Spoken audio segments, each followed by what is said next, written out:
Don't let them out of your sight. Keep them in your heart. Boom, boom, boom. They are life to those who find them. They are health to your whole body. Above everything else, guard your heart. It's where your love comes from.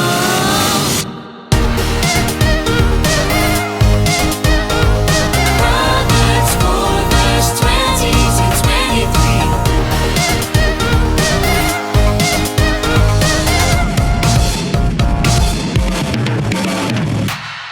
Listen closely to my words. Don't let them out of your sight. Keep them in your heart. Boom, boom, boom. They are life to those who find them. They are health to your whole body. Above everything else, guard your heart. It's where your love comes from.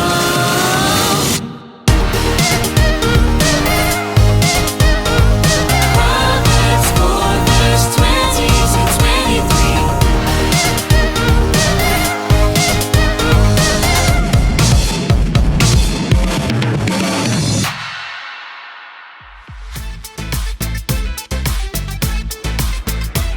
Action.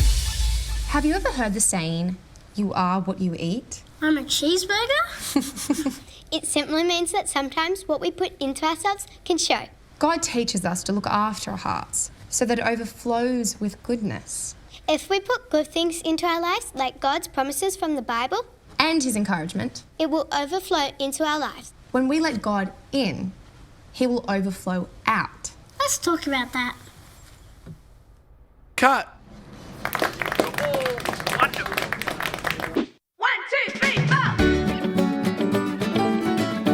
There's something special about this place, full of crazy characters and imagination run wild. A place where the good news of Jesus spreads out all over the world. Join us as we plan it, film it, and wrap it up.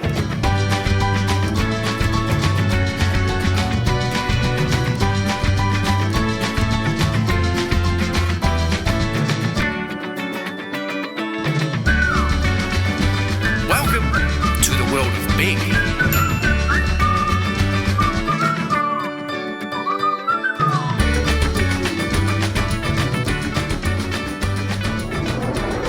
Okay, you go. All right, got it. What's big, white, and can't climb a tree? I don't know what's big, white, and can't climb a tree. A refrigerator. We're so good at this. How does a train eat? I don't know. How? It goes choo-choo.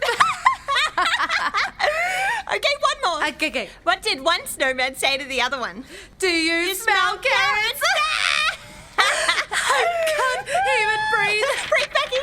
Breathe, Sophie. Okay. We are so good at this. We are Fabulously funny. Hey, damn a man! Go for my golfer! No, that doesn't work. Hey, that looks like a good read. Well, I find it interesting. It says here the average person produces enough saliva in their lifetime to fill 2 swimming pools. And now I'm never swimming again. Well, you've always got the ocean, which according to this is 45% fish poop. There goes my surfing holiday. There's so much great stuff in here. We can use some of it for today's show. Did you say show? Yeah, he's helping me out later at the Graham Gibbons Public School. We're doing some teaching on how David became king. And Dan's gonna do some comedy to help break the ice. Get them laughing. Have some fun. Hold that thought. Sophie, this could be our great opportunity. We could perform at the school and be the centre of attention. Becky, I don't think you're thinking big enough. This could be the start of our national tour. I can just see it. Our name in lights. The Becky and Sophie Show. Or it could be the Sophie and Becky Show. We'll let our manager figure that one out. We'll do it. Do what? The show, Dan, would be honoured to fill in for you. Okay. But this is your first time doing comedy. Do you need any help? No. I'll do the one about the sticky stick that sticks. Oh, yeah. And I'll do the knock knock and nobody's there. And I'll do the Dr. Curtis one. They're falling together. Are you sure you don't need any help? No, we'll be fine. We'll be better than fine. We'll be fabulous. just happened?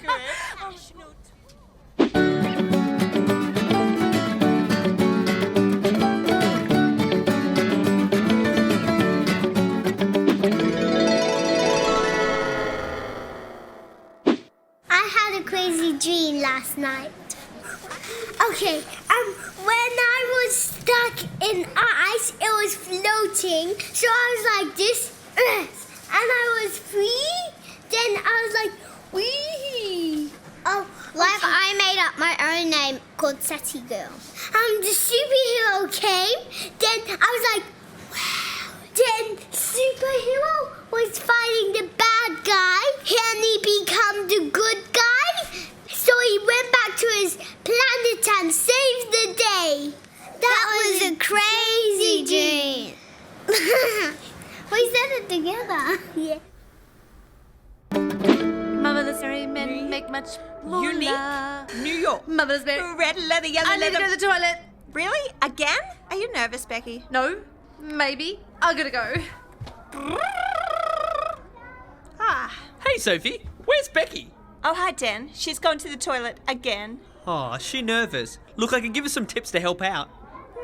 No, I think she just drank too much water. We'll be fabulously funny. Come on, Becky. We're on stage in like 2 seconds.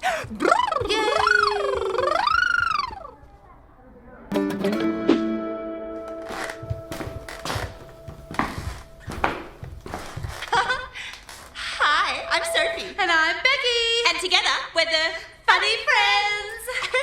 the laughing lasses. The giggling girls.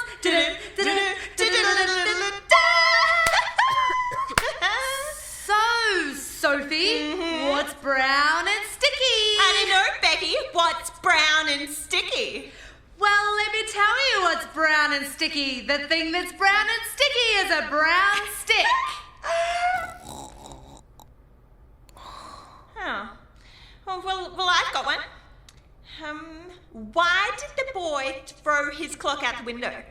Because he wanted to see time fly? No, the reason the boy threw the clock out the window was, Sophie? Well, it all actually starts back in his childhood. Dan, are you hearing this? I think you better go on stage and save them. Yeah. Thanks. So in conclusion, as you can see by the corresponding evidence, the actual reason the boy threw his clock out the window is because... It was broken!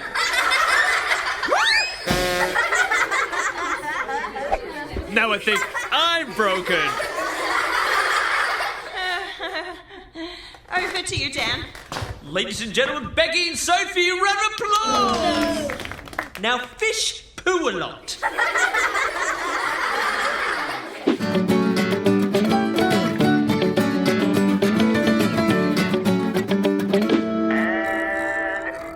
Oh my goodness, it's so loud these days. Cecil, wake up. It's the start of the show. Bid you on down ping pong, Sasquatch. Listen up, the show started. We need to sing. Need to sing out the theme song. What? We need to sing the theme song. Yes. There we go, together now. Cecil and Marie answer questions. Goodness. I see the light. I should turn down my hearing aids. I see the light. Don't go to the lights, Cecil. Come away from the lights. It's okay, it's just a light. Literally? It's just that. Listen, I've got an email on my WePad here. What? I've got an email on my WePad. Ah, good. Listen, it's from Justin DeFront. Hello, Justin. He's from Houston. We have a problem. That's not even a real place. Yes, my brother got asked to leave. We have a problem. What's happened? Who is a problem? So I see. He writes us an email and it goes like this. To find myself getting angry at inanimate objects like my toothbrush or my remote control. Or asking silly questions. Cecil? Yes. We need to answer this, otherwise we don't have a show. Keep going, Justin. I get angry all the time at the slightest problem. What can I do? Please help me. Well, Justin, we like to keep it simple. Yes, we do. You need to work out where the anger's coming from. It's all coming from what's inside us. Like, could be rainbows and balloons. Or it could be something a little bit angrier, know what I mean? Whatever's in your heart comes out. Like Yes. in my case, Yes. I've got lollipops in my Stop heart. it, don't be ridiculous. You'd be dead if it was lollipops. What we're talking about is a change of heart. Yes. The good news is God specializes in this thing. So it's okay to get some help, get some prayer, and God will change your heart and make it like mine. Oh, yes. Full of chocolate. Okay, that's it. I'm leaving. I'm getting out of here. You see, God was looking at David's heart, not just his appearance. God is about the business of keeping and developing hearts. He's good like that, and he's got yours too. Look, I know funny's part of my name, but I don't just do it for the laughs. What do you mean? Well, it goes a little bit deeper than just being funny. It's about the motivation.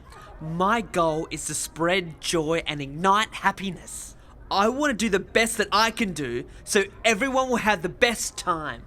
But we were so funny in the dressing room. My sides were splitting with laughter. Yeah, but it was all about you and not about the kids. You first got to think what they would like, what they want to see, and then the jokes will come. We were brilliant until we got on stage. I'm so embarrassed. I guess we did make ourselves the centre of attention. We made it all about us. We didn't really see the importance of making everyone happy. Look, it's okay. It happens to the best of us. And remember, we accomplished what we set out to do. The kids learned all about King David and had a great time. Now let's go out for some ice cream. Yes! Ooh. Yeah! Hey, Gopher. Yeah? Funny thing about ice cream. No, I don't want to know!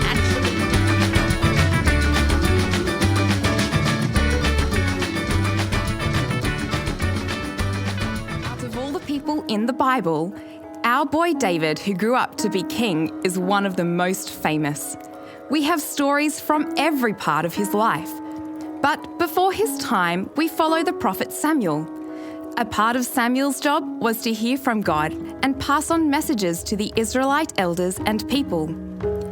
The elders and people of Israel started to get unhappy and suggested that a king be appointed. Samuel went to God and asked him what to do. The Lord responded by saying, "If this is what they want, I'm happy with it. But warn them, it may not be everything they expect." So Samuel did exactly that. He explained that a king would likely take all the sons and turn them into an army, demand the very best of the land, sheep, and cattle. He told them it's not going to be the answer they think it is. But the people disagreed with this and insisted on a king. So Saul became king. Not long after he began to reign, things began to go wrong. Saul deliberately disobeyed God's instructions and ignored Samuel. With this in mind, it came time for a new king to be appointed. And here comes our David. This was the very man that God selected to become the next king of Israel. God saw something in David that others may not have seen. God looked past his appearance and found a man who loved God, a man who looked after his heart. Samuel found it hard to believe that he could be king, but God saw David's heart. He was anointed and in time ended up in the courts of King Saul, playing his harp, carrying the peace of God with him to soothe Saul's troubled mind. When David stood before Goliath, he had a peace and an assurance that God was with him. There was a confidence that he couldn't fail with God on his side, and he was. For many years, the jealousy of King Saul drove him to hunt David down and attempt to get rid of him.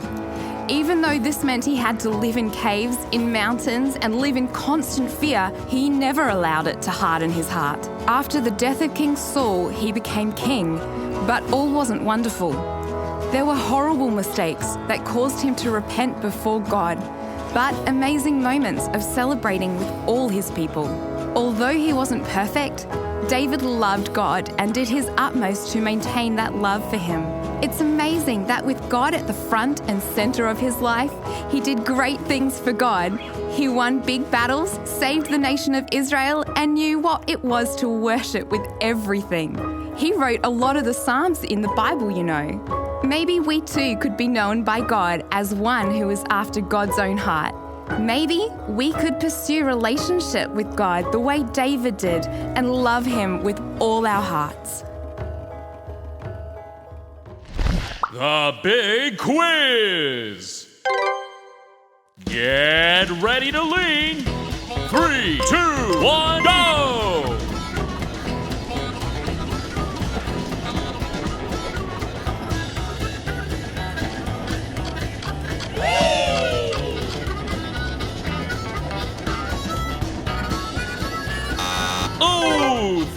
Gotta hurt.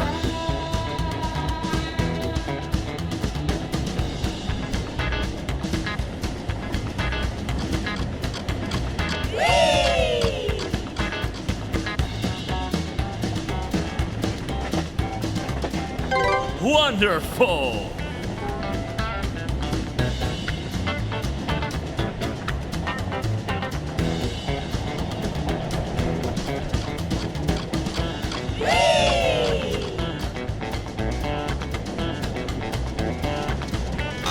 Oh no!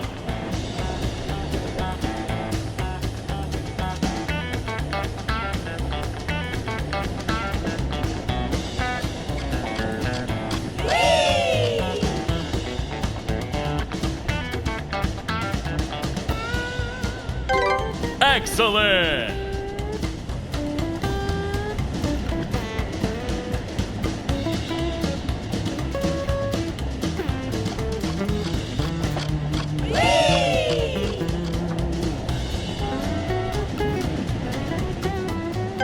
Correct!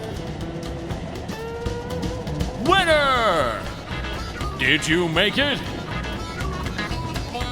Game over.